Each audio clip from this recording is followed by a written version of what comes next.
Hi there, I'm Aly Elliott.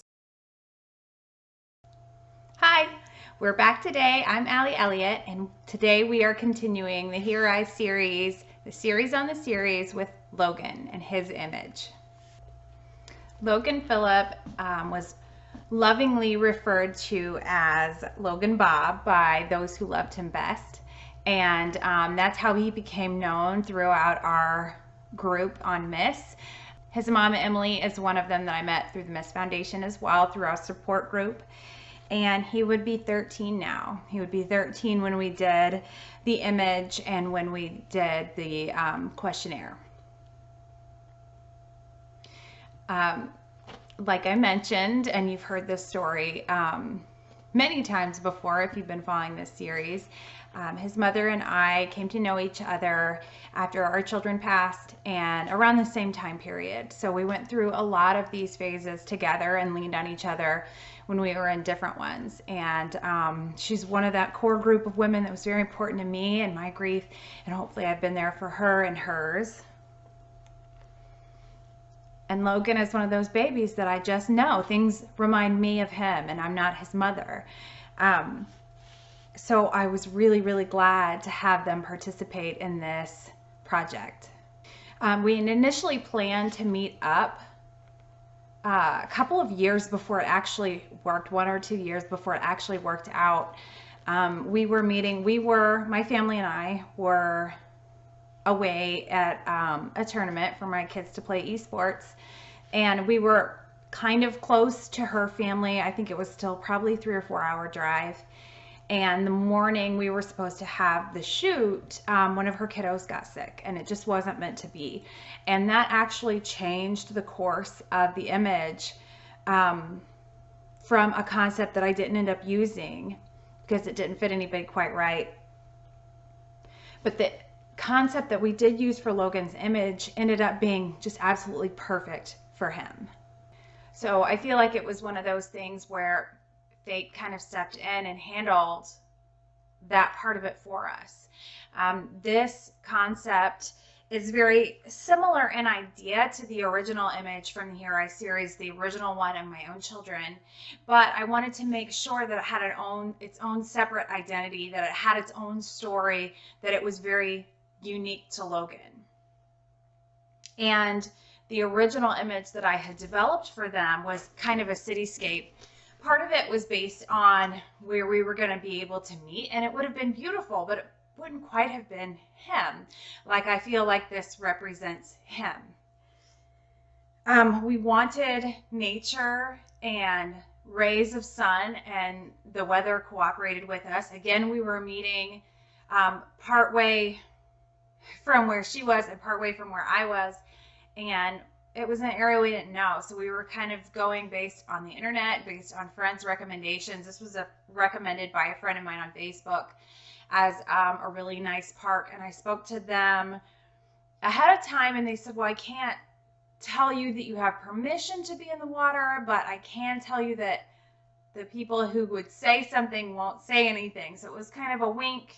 They understood the project. They knew the purpose behind it and the meaning for it. So we had sort of permission to be where we were, and I greatly appreciate that. People bent rules for us a little bit here and there in this project, and it made it all come together really easily, and I appreciate all of the strangers that kind of went out of their way for us.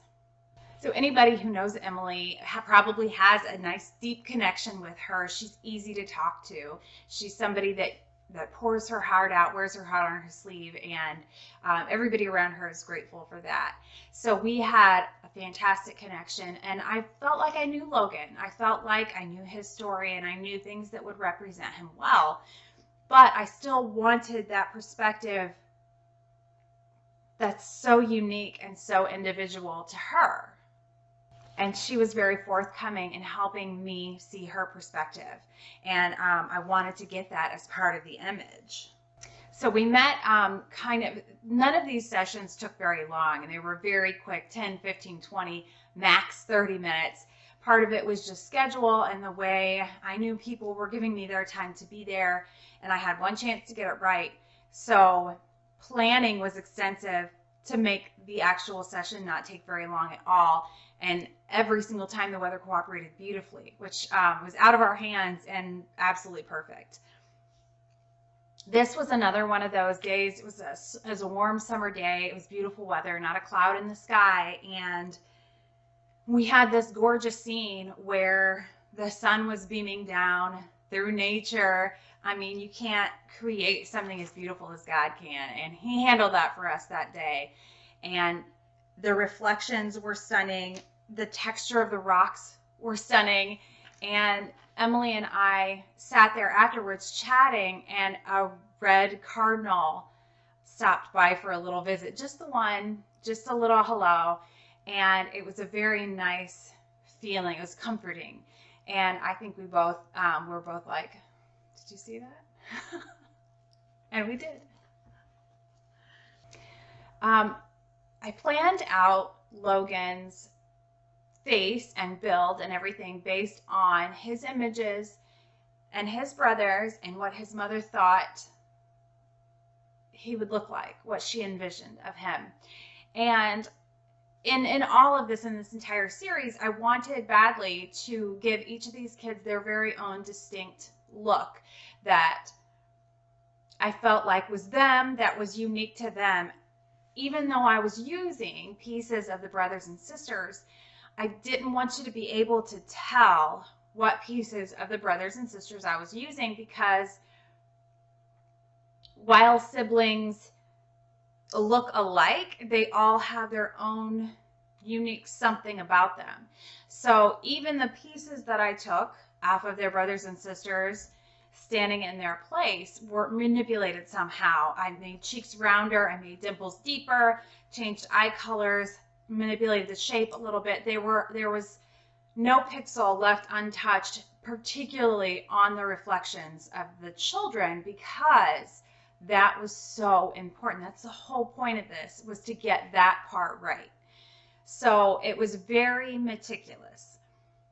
With Logan, he kept looking like his brothers. No matter what I changed and what I manipulated and what I adjusted about each piece that I used, he just kept looking like his brothers. And eventually I just kind of gave up and said, you know what? Maybe that's how it's meant to be. There's a reason that we keep circling back around, and you automatically see his brothers in him. There's the brother. Pretty easily, including, as she said, his sweet crooked smile. And that's all in there. I feel like I see it. I hope that I put that out there in a way that you can see it too.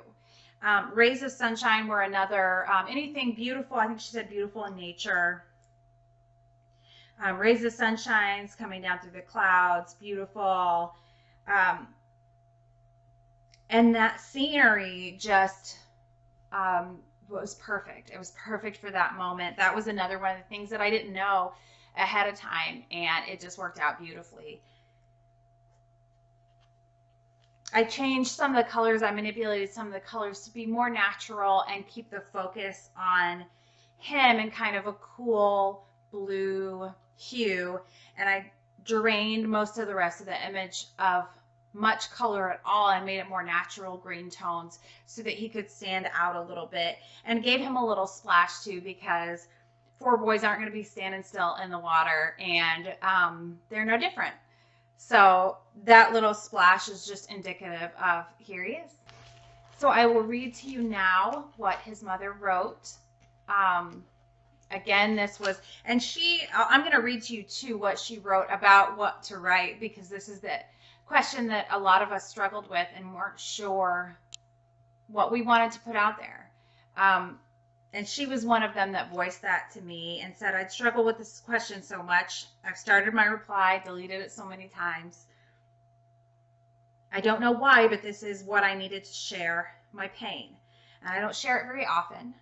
And it was difficult and emotional to write. I hope it's not too heavy. I wrote just what I needed to say. If you need to write something different, please let me know. Emily, I want you to know that it was perfect. What you need to put out there is what we need to hear.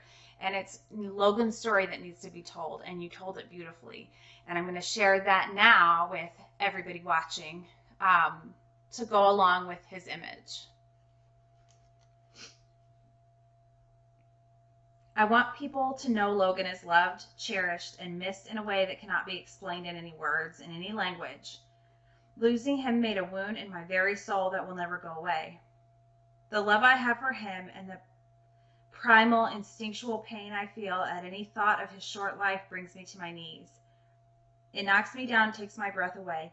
I still don't understand, nearly 14 years later, how my child died. My child died. I will never touch or see him in this life again or on earth again. It is inconceivable to me.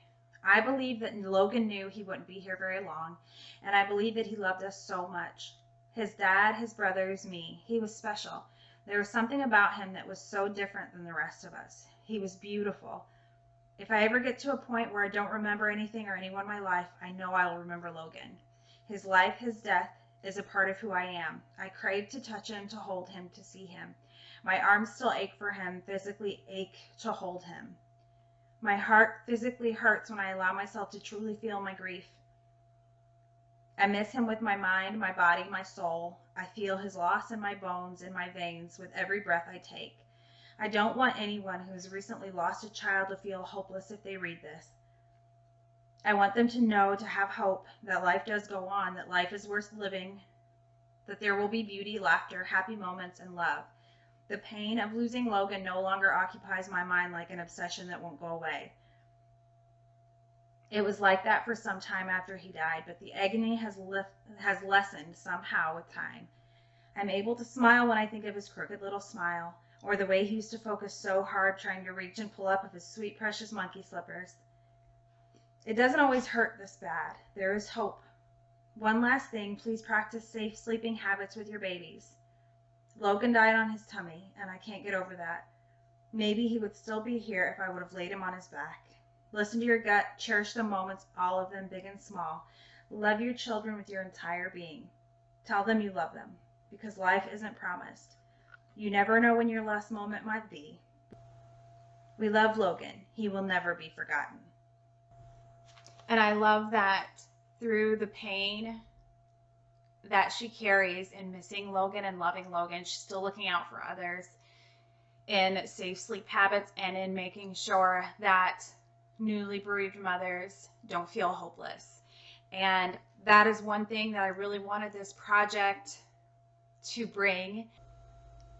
I wanted to provide some hope, some sense of community, and some sense of peace among the bereaved community, that there's somebody that can relate to what you're going through and somebody can help, and everybody wants to. And this was just another way for us to communicate with each other through imagery. So I want to thank everybody for following along, for following these baby stories through the images, through the entire project, and through the video series as well. It has been a pleasure to relive their stories through the images and through these videos, and thank you for following along. We will follow up next with Noah. So thank you guys so much for being with us, for remembering Logan, and next time Noah. And until then, have a Merry Christmas. That's why I do my